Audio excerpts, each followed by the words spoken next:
Pasando por Anfípolis y Apolonia, llegaron a Tesalónica, donde había una sinagoga de los judíos. Pablo, como acostumbraba, fue a ellos y por 3 días de reposo discutió con ellos, declarando y exponiendo por medio de las Escrituras que era necesario que el Cristo padeciese y resucitase de los muertos, y que Jesús, a quien yo os anuncio, decía, Él es el Cristo. Y algunos de ellos creyeron y se juntaron con Pablo y Silas, y de los griegos piadosos gran número, y mujeres nobles no pocas. Entonces los judíos que no creían, teniendo celos, tomaron consigo algunos ociosos, hombres malos, y juntando una turba, alborotaron la ciudad, y asaltando la casa de Jasón, procuraban sacarlos al pueblo. Pero no hallándolos, trajeron a Jasón y algunos hermanos ante las autoridades de la ciudad, gritando: estos que trastornan el mundo entero también han venido acá. Repita conmigo esta última frase: estos que trastornan el mundo entero también han venido acá. Le cuento más o menos, aunque ya leímos esta historia, la iglesia primitiva está en una de sus máximos niveles, en donde la palabra de Dios y los milagros se estaban esparciendo por toda esa zona. Los discípulos de Jesús ya habían abarcado prácticamente todo el mundo, y acababa de suceder en este lugar el milagro maravilloso de Hechos 16, donde Pedro y Silas están en la cárcel y ellos se ponen a alabar a Dios, ¿se acuerda? Y la tierra empieza a temblar y él es liberado, y el carcelero le pide de favor, le suplica a Pablo que vayan a su casa para que su familia se pueda convertir. Y en ese momento ellos ya están en Tesalónica. Lo que acabo de leer dice que Pablo se metía a las sinagogas judías, y dice que por tres fines de semana, por 3 sábados estuvo debatiendo con ellos las Escrituras. Imagínense nada más. Yo ahí puedo ver cómo en 3 semanas la Escritura dice que muchos judíos ortodoxos, cuando oyeron a Pablo y el mensaje del evangelio, se convirtieron. Es como si uno de nosotros hoy se mete a una sinagoga judía llena de conocimientos bíblicos, y un pastor cristiano va y se mete y les dice: ustedes están equivocados, el Mesías ya vino, se llama Jesucristo, y la Biblia dice esto y esto en el Antiguo Testamento, y dice que por 3 sábados se metió Pablo ahí. Imagínense qué gallardía de este hombre. Y ahora entiendo por qué todos tus conocimientos, todas tus experiencias y mis conocimientos sirven para cuando tú y yo llegamos a los pies de Cristo. Él usa absolutamente todo eso. Pablo era un erudito en la ley judía, y ahora el Señor lo usaba para decirle a su pueblo, a la niña de sus ojos, que él era el Mesías. Él es el Mesías. Así que muchos de ellos se convirtieron en ese momento, pero hubo otros que no. Hubo otros que no les gustó que se hayan convertido, porque eran legalistas, porque eran personas religiosas. Y dice que un buen hombre cristiano que se llamaba Jasón había recibido a todos los cristianos de aquel tiempo, y estos judíos ortodoxos que pusieron su corazón duro delante de la palabra de Dios, que no creyeron la palabra que traía el apóstol Pablo, dice que fueron a la casa de Jasón y que fueron a sacar a todas las personas que estaban ahí para llevarlos ante las autoridades. Pero me encanta este verso, porque dice, fíjate cómo ellos ya esperaban que esto pasara, porque dice el verso 6, dice: estos que trastornan el mundo entero también han venido acá. Repite conmigo: soy llamado a trastornar el mundo entero. Ahora yo me pregunto una cosa: ¿cómo es que se esparcía tan rápido las noticias de las sanidades, de los milagros, de la investidura espiritual que traían los siervos de Dios? Como gente preparada como Pablo, pero también gente muy humilde como Felipe y algunos otros, estaban exponiendo la palabra de una manera impresionante. No había redes sociales, no había celulares, así que ¿cómo se esparcían estas noticias? Porque cuando sucede algo sobrenatural, inmediatamente se corre la voz inmediatamente. Y yo creo con todo mi corazón, nos dieron una palabra esta semana. Mire, si usted no ha venido, si usted es primera o segunda vez o tiene poco tiempo en la iglesia, Buena Tierra es una iglesia donde cosas sobrenaturales suceden. No es por nosotros, no tiene que ver nada con nosotros, tiene que ver única y exclusivamente con el Espíritu Santo. Y a mí me han dado una palabra y yo la creo y la recibo, que a partir de hoy, a partir de estos días, las cosas que nosotros hemos visto en cuanto a sanidades y milagros se van a quedar cortas para lo que vamos a ver. Porque esto que sucedió en Tesalónica va a suceder aquí. Va a suceder a través de ti, no a través de mí nada más, a través de ti. El Señor te va a investir de toda la autoridad. El Señor te va a hacer poderoso, te va a empoderar para que tú vayas y ores por las personas y las personas sanen. Amén. Yo creo en las sanidades, creo en los milagros. Mis ojos han visto muchos milagros, pero creo que el milagro más maravilloso de todos es que una persona, un pecador, se convierta. Y no solo se convierta, sino que se mantenga en los pies de Cristo y de nuestro Señor Jesucristo y le sirva. Y yo creo que tenemos tú y yo que tener esas expectativas de decir: qué bueno que ya acepté a Cristo, qué bueno que soy una nueva criatura en Cristo Jesús. Ahora, ¿qué sigue, Señor? Sigue que seas el instrumento poderoso en las manos de Dios, y lo que sucedió con Pablo en Tesalónica suceda contigo.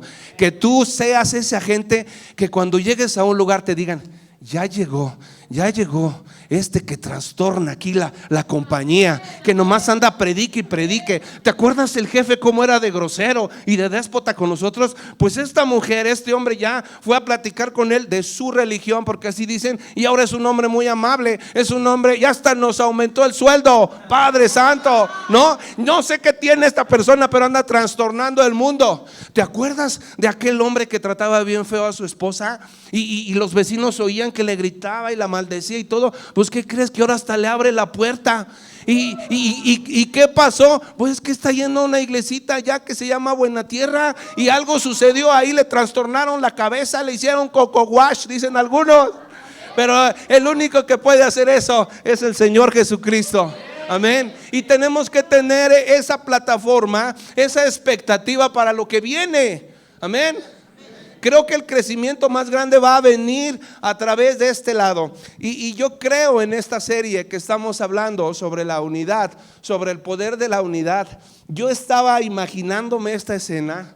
Yo estaba haciendo mi propia película en mi mente de cómo fueron estas escenas. Yo creo que debía haber sido escritor, porque yo ya tenía hasta los diálogos, tenía el lugar como estaba de lleno, como Pablo se paraba y exponía la palabra, y unos se cuchicheaban por acá, pero otros estaban así con la lágrima. Sí, cierto, hemos vivido equivocados, nosotros somos los culpables de que hayamos sacrificado y crucificado a Jesús. Y bueno, ya muchos se convirtieron en ese lado, y yo le preguntaba al Señor: Señor, esto es tan perfecto, esto es tan grande que si alguien no conoce las Escrituras diría: Jesús eligió a personas sumamente capaces, sumamente santificadas, sumamente preparadas para esta obra. No cualquiera se anima a hablar en un público en donde tú eres el oponente y todos los demás están en tu contra. No cualquiera se anima a estar en la cárcel predicando. No cualquiera se anima a estar alabando a Dios en medio de la tribulación. Eso solamente puede ser a través de algo que se llama Espíritu Santo, Dios mismo a través de nosotros. Y hay algo que me impresionaba mucho. Estuve estudiando acerca de las biografías de los discípulos, y fíjese que no era nada de lo que nosotros podemos pensar. A veces creemos que la unidad tiene que ser con seres humanos casi perfectos, y no es así. Dios te va a usar a ti y me va a usar a mí. No te ha usado porque no has querido. Voltea con el que está a un lado y dile: Dios no te ha usado porque tú no quieres. Y si te está usando, dile: qué bueno que te está usando, si no, pobre de ti. Fíjate algunas características de los discípulos de Jesús.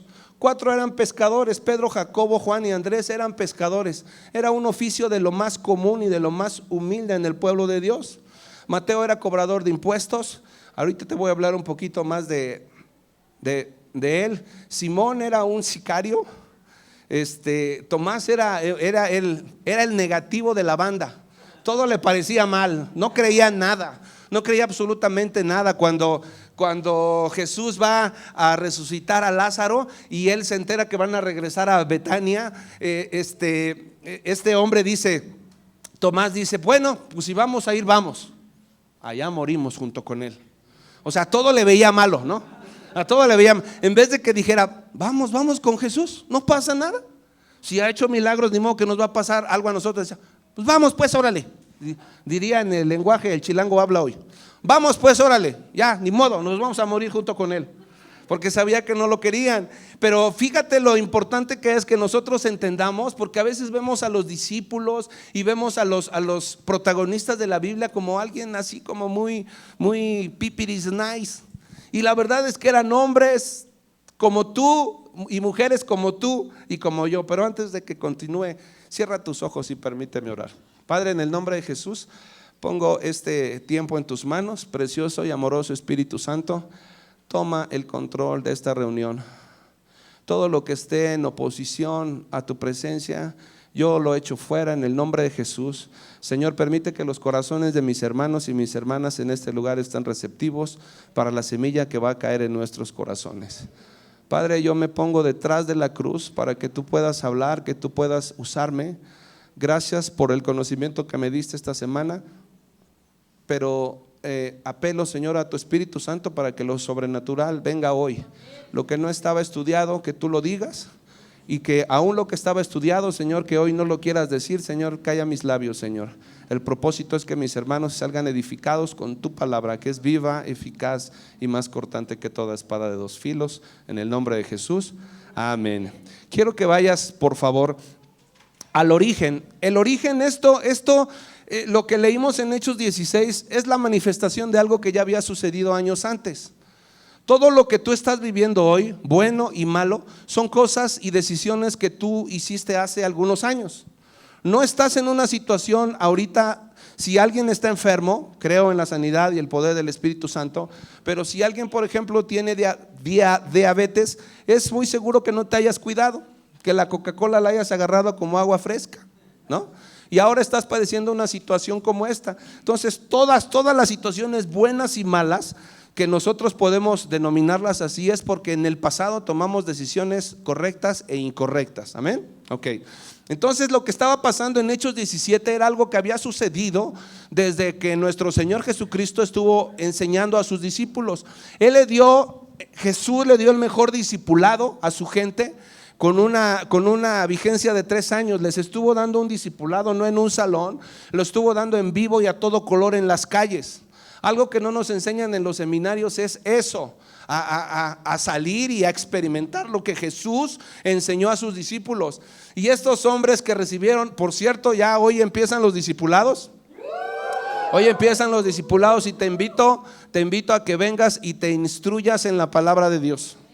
Mira, Dios te va a usar, Dios te quiere usar, tengas conocimiento o no tengas conocimiento, pero si lo tienes es mucho mejor, porque te va a llevar a lugares y con personas de otro nivel de conocimiento en donde tú puedes presentar a Cristo como tu Señor y tu Salvador, y Dios te va a dar la gracia y el denuedo para que hables en su nombre. Entonces voy a regresar un tiempo atrás para ver el origen de la unidad que hubo y de la diversidad que hubo entre los discípulos de nuestro Señor Jesucristo. Y quiero que vayas a Lucas capítulo 6. Lucas capítulo 6. Y están los nombres de los discípulos. Lucas 6, verso 14. Bueno, voy a leer desde el verso 12. Dice: en aquellos días él fue al monte a orar y pasó la noche orando a Dios. ¿Para qué estaba orando? Dice: cuando era de día llamó a sus discípulos y escogió a 12 de ellos, a los cuales también llamó apóstoles. A Simón, a quien también llamó Pedro. Este es el primer Simón, que su primer nombre era ese Simón, pero que el Señor le cambia el nombre a Pedro. ¿Sí te acuerdas? Ok, y luego dice: Andrés su hermano, Jacobo y Juan, Felipe y Bartolomé, Mateo, Tomás, Jacobo hijo de Alfeo. Y te voy a hablar de este primero que se llama, ¿quién dice? Simón, llamado Celote. Y este hombre aparentemente no hay mucho que estudiarle. O sea, si tú te pones a buscar en la Biblia acerca de Simón el Celote, no vas a encontrar gran cosa. Algunos lo confunden con el apóstol Pedro, pero ya te demostré que no es el apóstol Pedro. Solamente se dice que era Simón, que se llamaba Simón, y que el celote pues es, yo no sé qué nos podemos imaginar con eso, pero yo me di a la tarea de investigar de los discípulos menos conocidos, Porque hay muchos de nosotros que hacemos una labor importante en el reino de los cielos y no figuramos, ¿sí? Pero que somos tan importantes como Pedro, como Juan, como Andrés y como todos los demás.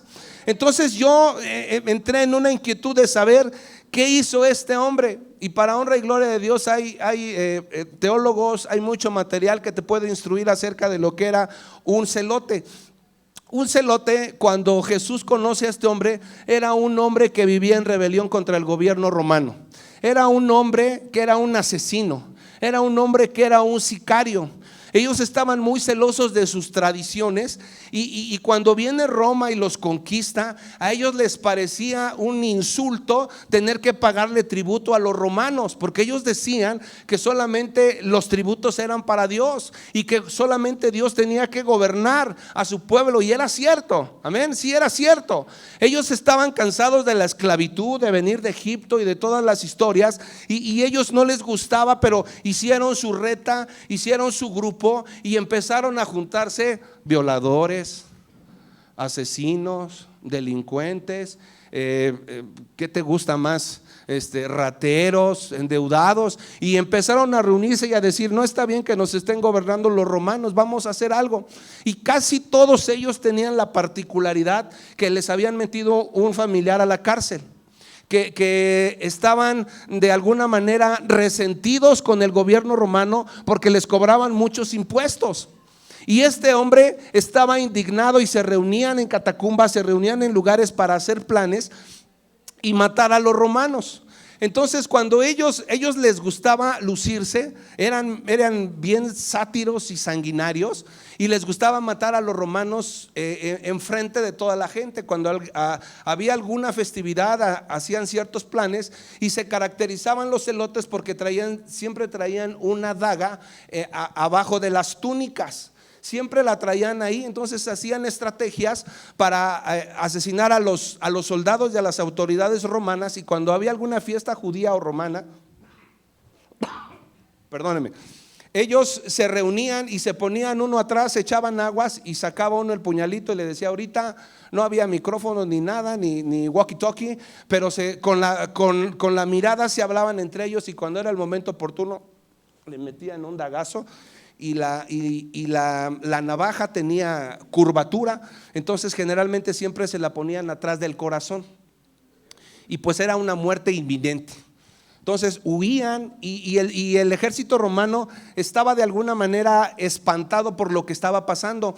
Los celotes creían que haciendo esto estaban sirviendo a Dios, que estaban agradando a Dios, y ellos estaban esperando a un Mesías. Estaban esperando a un Mesías que los librara del yugo romano. Ellos estaban esperando a un libertador que trajera armamento, ametralladoras, tanques de guerra para liberarnos de los romanos. Y cuando Jesús habla y empieza a decir que Él va a ser sacrificado, que Él va a ir a la cruz, muchos de sus seguidores por eso se decepcionan de Él, porque pensaban que siendo el Mesías Él era el libertador. Pero Jesús no venía a liberar a su pueblo a través de armas ni de violencia. Él venía a cambiar el corazón del ser humano. Él vino a cambiar el pensamiento y el corazón de las personas, porque es la mejor revolución que pueda haber. Sabía que cambiando el corazón de los romanos o del mismo pueblo judío iba a cambiar la humanidad. Hoy entendemos que la única forma, el único medio, el único camino para que nuestro país y el mundo entero cambie solamente es a través de Jesucristo.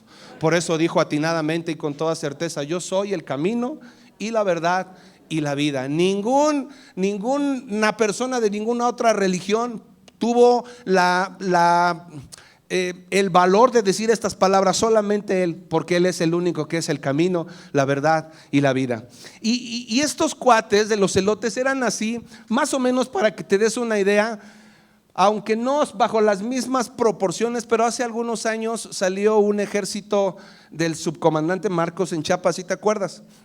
Que estaba en contra de nuestro gobierno, y mataron a muchos soldados, mataron a muchos militares, a muchos marinos, porque no estaban de acuerdo con lo que el gobierno estaba haciendo. Es algo así similar, para que te des una idea. De ahí sacó Jesús a Simón.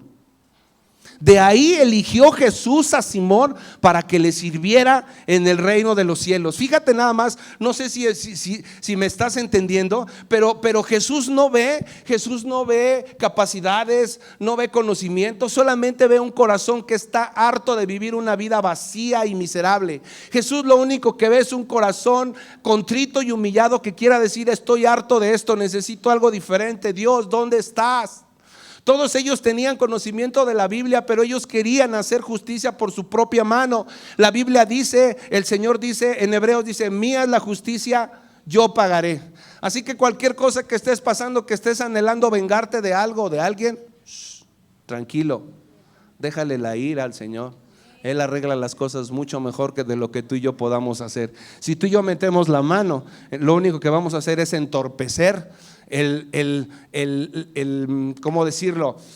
El juicio de Dios. ¿Estamos entendidos? Entonces, nada más para que te des una idea cómo este hombre pudo ser usado en las manos de Dios, aunque no se sabe mucho de él. Dicen los especialistas que él fue a predicar a las Islas Británicas y que toda la parte de Europa por allá, toda esa fue predicada por él, que fue muerto, crucificado y que dio su vida por Cristo. Cuando hace algunos años estaba dispuesto a dar la vida por la causa de los celotes, ahora estaba dispuesto a dar su vida por lo que realmente merece la pena, que es nuestro Señor Jesucristo. Y ahí queda este hombre que no tiene realmente mucha participación en la escritura, pero que definitivamente decían los escritores que cuando Jesús manda a predicar a sus discípulos de dos en dos, seguramente Simón y Judas iban a predicar juntos.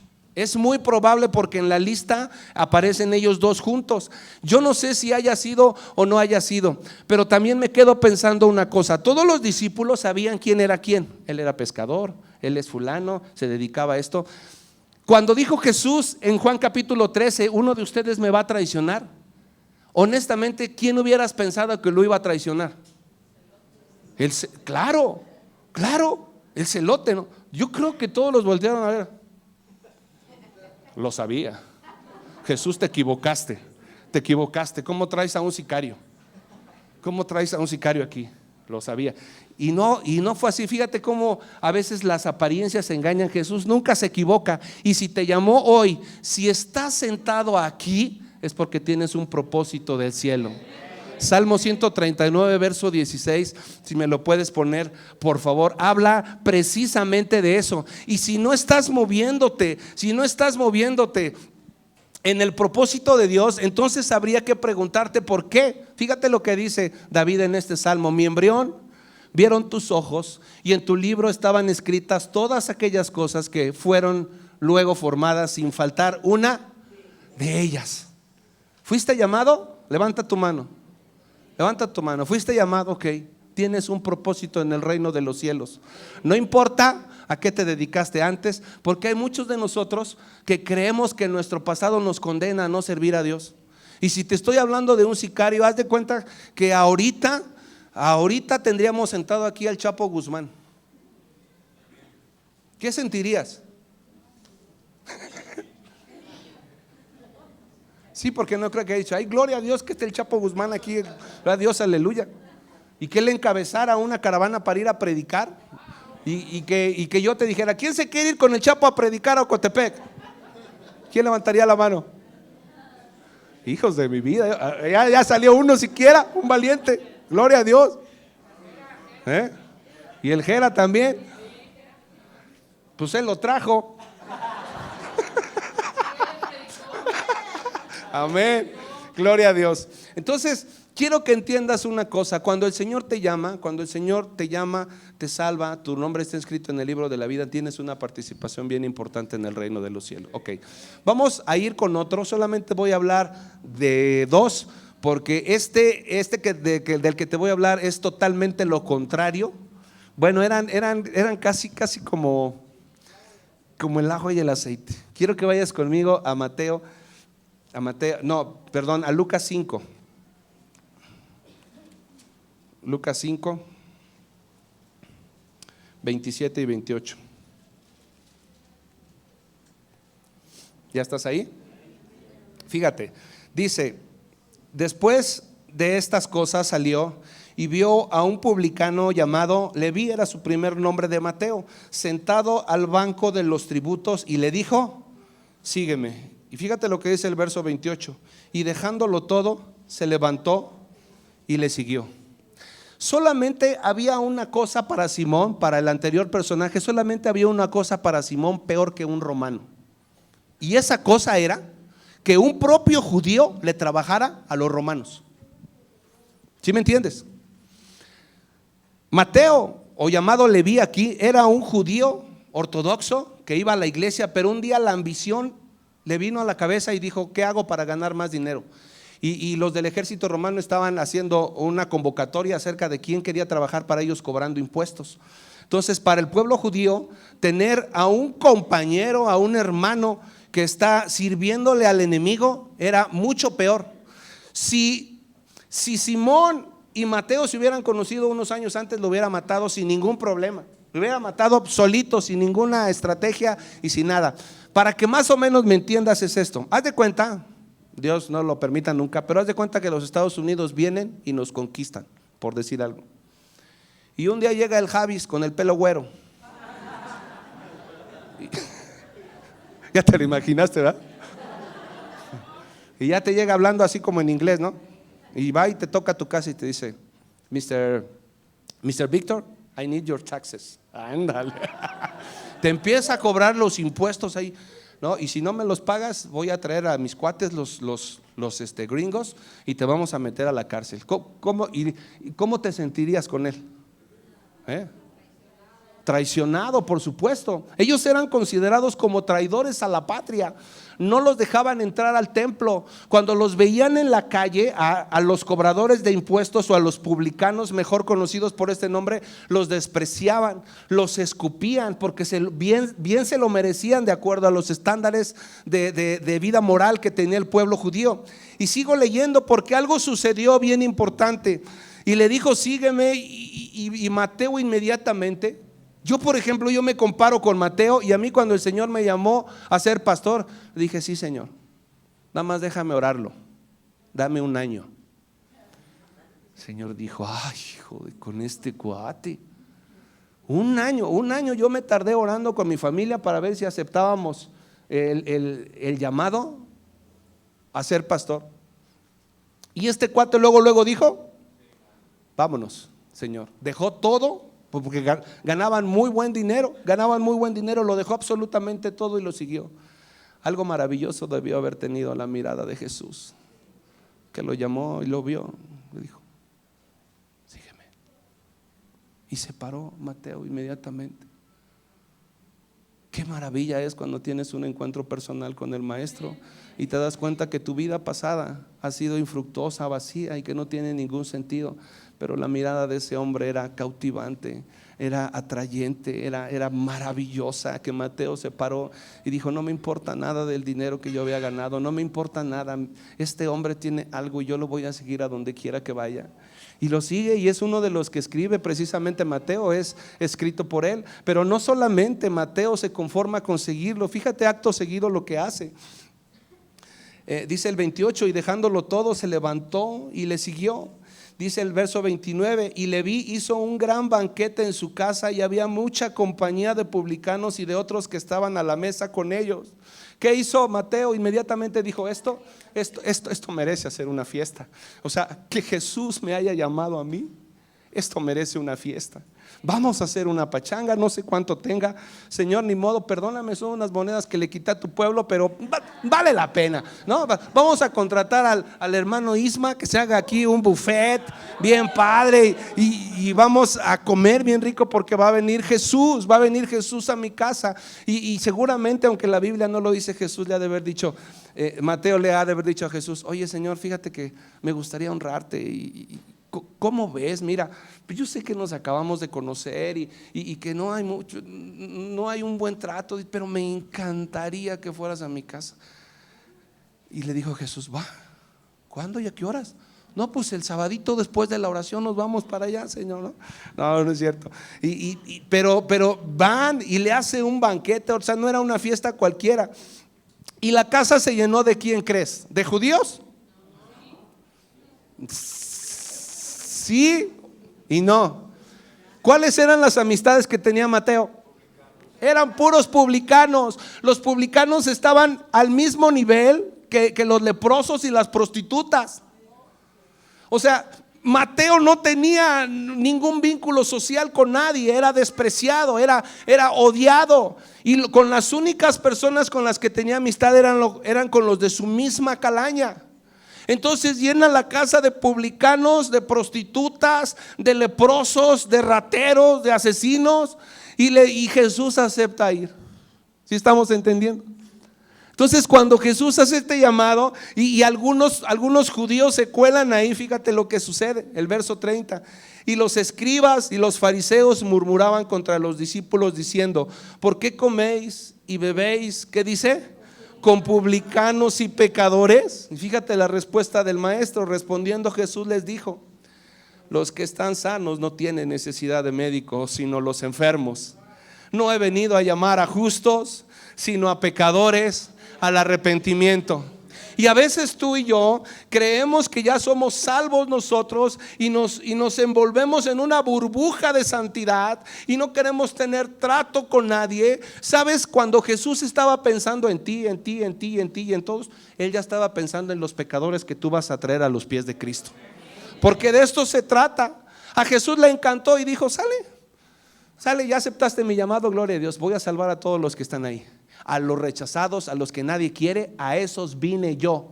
¿Y sabes cuánta gente hay con esas características allá afuera? Hay miles. Y fuiste llamado a eso. Fuiste llamado a lidiar con esas personas, los que están en los anexos, los drogadictos, los alcohólicos, las prostitutas. Ahí somos llamados a ir por esas personas. Con los que tú tratas. O sea, si tú en tu trabajo, a lo mejor si tú trabajas en una oficina y tú dices: no, pues aquí no hay rateros ni prostitutas, pues a lo mejor sí hay rateros, pero de cuello blanco. A esos hay que predicarles, a esos hay que hablarles de Cristo, porque Jesús quiere impactarlos a ellos. Cuando Jesús pensó en ti, ya estaba pensando en todo el círculo de amistades que tú tienes. ¿Sí entendemos? Y Él está dispuesto a ir a través de ti con ellos para salvarlos. Ahí es la vida del cristiano, ahí empieza la unidad. Cuando yo entiendo que Mateo y Simón son completamente diferentes, imagínate cuando se los presentaron. Imagínate cuando le dijeron: ven Iván y Javis. Imagínate nada más, ellos dos no se conocían, pero un día se conocieron, ¿no? Y se conocían de vista, ¿no? Haz de cuenta que él es Simón. Él es Simón el malo, ¿no? La cara ya no se la quitaron, ya no se la quitó el Señor, porque esa sirve de testimonio, ¿no? A mí me decían: pastor, a veces usted tiene cara de malo, bien grosero. No, hijo, pero la cara está bien para que me respetes, ¿no? Haz de cuenta que no se conocía ni un día. Jesús, después de este banquete, ya él es Mateo, y ya después de que Jesús estuvo predicando ahí, le dijo Jesús: oye, estuvo padre la fiesta, estuvo padre el banquete, oye, todos se convirtieron tus cuates, ¿viste? Cuéntame, luego me cuentas, porque ahorita no hay mucho tiempo, pero viste cómo las sanidades y los milagros que hubo con esos. Todos los que tengas con esas características, que nadie los quiera, los rechazados, los despreciados, yo sí los recibo. Yo sí lo recibo, porque yo vine a darles vida y vida en abundancia a esos cuates. ¿Okay? Te voy a presentar a un amigo. Te voy a presentar a un amigo que se llama Mateo. Y yo creo que entre ustedes puede haber algo. A lo mejor un día van a predicar, un congreso o algo. Y imagínate más: oye, Simón, Mateo, ven, mira, te presento a Simón.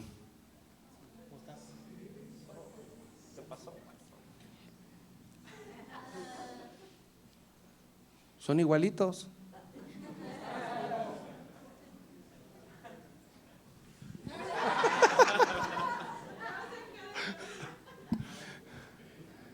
Ahí empezó la unidad, con una persona total y completamente diferente a ti, que en un tiempo quisiste matarlo y asesinarlo, ahora es tu compañero. Porque la unidad no se trata de uniformidad. aunque seamos diferentes, aunque pensemos diferentes, aunque nuestro pasado sea totalmente opuesto, hay algo que tenemos en común, que es Cristo Jesús. Eso es lo que nos une, ahí empieza la unidad. Entonces yo me pregunto, ¿por qué quieres o por qué queremos que a veces en la iglesia el de al lado o el de atrás o el de enfrente piense como tú? Cuando todos somos diferentes, todos traemos cosas de nuestra vida que nos estorban y que son parte de nuestra personalidad, son parte de nuestro temperamento. Galeno e Hipócrates en el siglo IV antes de Cristo determinaron que había 4 tipos de personalidades en los temperamentos de las personas. Algunas cosas ya vienen genéticamente como nosotros. Yo, por ejemplo, yo me parezco mucho a mi papá. Ya siéntense, hijos, denle un aplauso a los actores. Yo me parezco mucho a mi padre en lo físico, y a mi papá le gusta mucho la historia. A mí también me encanta la historia. Mi papá, aunque no fue a la escuela, el tipo siempre leyó periódicos, leyó libros. Tú le puedes preguntar, hoy día tiene 87 años, le puedes preguntar sobre las guerras mundiales y te dicen dónde fueron, el Tratado de Versalles, cómo fue la guerra de los judíos, la guerra de los pasteles. Todo históricamente se lo sabe sin ningún problema. Platica con él, y yo le heredé eso a él, gracias a Dios, y otras cosas muy buenas que le heredé. Una de las cosas buenas que le heredé a mi papá, yo a mi papá nunca lo vi, nunca vi que tocaran la puerta de mi casa un abonero, nunca. Vivíamos muy pobres, pero el hombre era bien administrado con sus recursos. Nunca le fueron a tocar los de FAMSA, jamás, era enemigo. Él decía, si tengo, compro, si no tengo, no compro nada.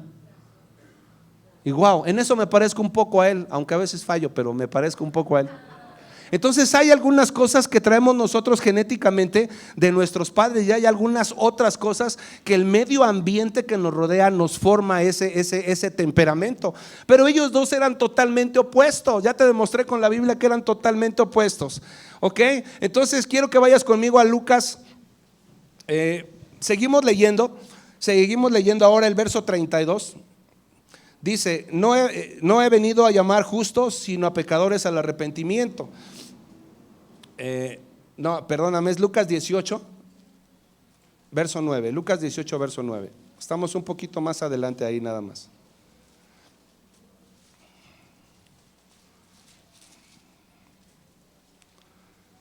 Fíjate cómo eran las diferencias que dice el verso 9 de Lucas 18. Dice, a unos que confían en sí mismos como justos y menospreciaban a los otros, dijo también esta parábola.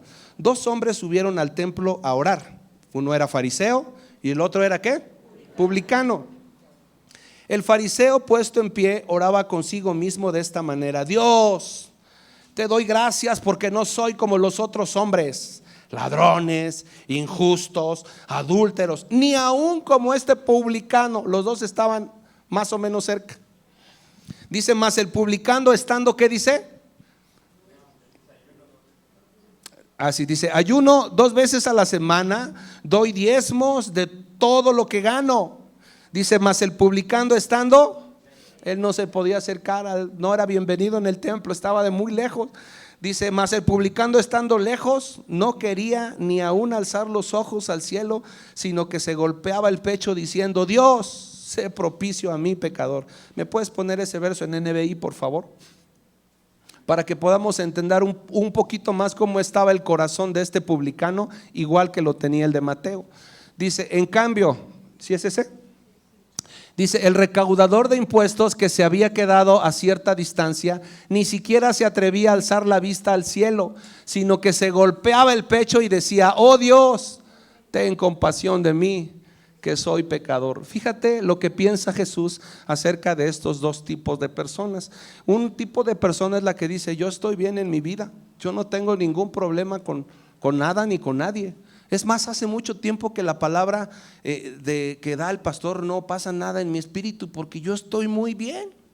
Voy a la iglesia, diezmo, caigo bien a toda la gente, sirvo. Pero nadie sabe dentro de tu casa cómo eres como esposo o como padre. Nadie sabe lo que ves en el Facebook o en Instagram o en todas esas cosas. porque solamente el Señor conoce tu corazón. Pero dentro de la gente o delante de la gente tienes una apariencia de que eres un hombre o una mujer santo, santo, santo. Y el enemigo es tan astuto que nos hace creer que no tenemos necesidad de buscar a Dios. Pero hay una definición, hay una palabra para estos dos tipos de personas que viene en el verso 14. Dice: os digo que este descendió a su casa, está hablando del publicano, justificado antes que el otro. Porque cualquiera que se enaltece, ¿qué dice? Será humillado, y el que se humilla será enaltecido. Así que al Señor Jesús le encanta un corazón que tú le digas: Señor, me equivoqué, estoy mal delante de ti. Apenas antes alguien estaba platicando con alguien y me decía: pastor, hace mucho que no oro, no puedo orar. Algo pasa en mi corazón, en mi espíritu, doblo mis rodillas y quiero hacerlo, pero no me salen las palabras. Le digo: a ver, siéntate, estábamos aquí, híncate aquí. Y empieza a decir eso al Señor. ¿Qué? Pues eso que me estás diciendo. ¿Eso? Le digo: sí. Y empieza: Señor, no tengo ganas de orar. A veces siento que no me oyes. A veces siento que no me escuchas, que te olvidaste de mí. Te he pedido muchas cosas y no me las has concedido y estoy desesperado, Señor. Pero sé que existe, sé que estás aquí y sé que estás tratando conmigo. Y que empieza a llorar el cuate. Dije: wow, le dije: ya estás orando. Le estás reclamando a Dios, pero ya estás orando con Él. Eso es lo único que quiere el Señor. No necesitas hacer oraciones bien estructuradas, ni teológicas, ni nada. Dile cómo te sientes al Señor. Y el Señor va a tomar esa sinceridad de tu corazón y te va a decir: va, hijo, levántate. Eso era lo único que quería de ti, que te humillaras delante de mi presencia y me dijeras cómo te sientes. Amén. Ok, puedes pasar, Katia, por favor. Y hay algo muy interesante que nosotros tenemos que tomar en cuenta. Estaba yo leyendo y dice que los cobradores de impuestos se llamaban moques, con K y H. Y había unos moques o publicanos que cobraban impuestos a nivel general, es decir, por el comercio interior y exterior, por las exportaciones, por la tenencia de la tierra y por muchas cosas. Ese era otro de los publicanos más conocidos, que se llama Zaqueo, que viene en la Biblia. ¿Sí te acuerdas? Que va caminando Jesús y lo ve arriba de un árbol y le dice: hey, tú, en la noche voy a cenar a tu casa. Fíjate lo que es el corazón de Jesús, ¿no? Él va por los más desprotegidos, por los abandonados, por los que nadie quiere. Y mira, yo te quiero decir una cosa: mucha gente va a estar viniendo a la iglesia. Nadie lo cree. Va a estar viniendo mucha gente a la iglesia. Pero a un lado de ti te puedes encontrar con un sicario.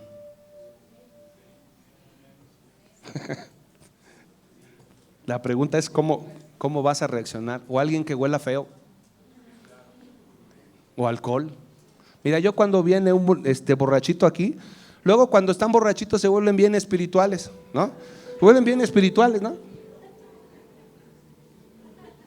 Quiero entrar. Dije: mira, hijo, sí te dejo entrar. Nada más te vas a portar bien, te vas a sentar allá y no quiero que hagas nada. Si me empiezas a hacer panchos aquí, entonces te voy a sacar. Pero si tú vienes con buen corazón, aunque vengas en ese estado, yo no te voy a despreciar. Porque si Jesús lidiaba con todos ellos, ¿a poco crees que cuando estaba Mateo y los publicanos ahí no iba gente tomada? Claro. ¿A poco crees que no había prostitutas que venían de haber vendido su cuerpo? ¿Sí o no? Claro. Entonces, cuando venga todo ese tipo de gente, esa es mi preocupación como pastor, que estemos preparados para recibir a ese tipo de gente. Porque a veces decimos: gloria a Dios, aleluya, vamos a crecer y nos vamos a ir a un lugar más grande, gloria a Dios. Sí, pero va a ser con la gente que Jesús ama, con la gente que Jesús mande. Nosotros les vamos a enseñar, pero los vamos a amar, los vamos a recibir. Y cuidadito si alguien me dice que no, que alguien sufrió un desprecio de alguien. Porque entonces ese desprecio que tú le puedes hacer al que está sentado a un lado de ti, o que te cambies de lugar, o que agarres tu bolsa y que digas: a ver, porque pues no sé cómo va a estar la cosa aquí, mejor me cambio de lugar. ¿Sí? ¿Estamos entendiendo? Y yo me fui a las raíces más profundas Y le dije, Señor, ¿en dónde empezó la unidad? La unidad empezó aquí, cuando nosotros empezamos a amar a las personas así como son, porque tú y yo venimos de allá. Tú no sabes los testimonios de aquí, muchos no saben ni el testimonio mío, pero yo era una calañita. Y muchos tenemos nuestra propia historia, así como Mateo y Simón tenemos nuestra propia historia. Pero a veces con el tiempo, insisto, nos metemos en una burbuja de espiritualidad y ya no queremos lidiar con el borracho, con la prostituta, con el delincuente. Y en el avivamiento, ¿sabes de qué se trata el avivamiento? En Hechos 17 lo que te leí era un avivamiento fenomenal. ¿Sabes de qué se trata? De que viene mucha gente, miles de personas a los pies de Cristo. Pero no son seleccionados por ti ni por mí, son seleccionados por el Espíritu Santo. Y si nosotros estamos preparados para recibir a esa gente, el Señor va a estar mandando más y más y más. Mateo terminó sus días predicando en Etiopía. Fue asesinado con una espada. Y esto nos enseña, esto a mí me enseña que cuando yo entiendo perfectamente que mi propósito es Cristo, es que yo sé a dónde voy, a quién sirvo y a quién adoro, no hay nada ni nadie que pueda romper esa unidad, respetando la individualidad, el pasado, las costumbres, el modo de pensar, porque todos somos diferentes, hermanos, todos somos diferentes, pero lo que nos une es Cristo. Dejemos de ver nuestras diferencias y fijémonos en nuestra mayor coincidencia, que es Cristo Jesús. Amén. Gloria a Dios. ¿Por qué no te pones de pie? Vamos a orar.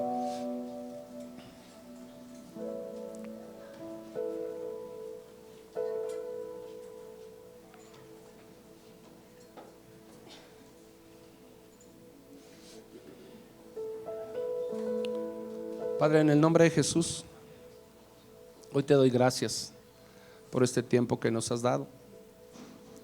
Señor, enséñanos, sensibiliza nuestro corazón para poder estar preparados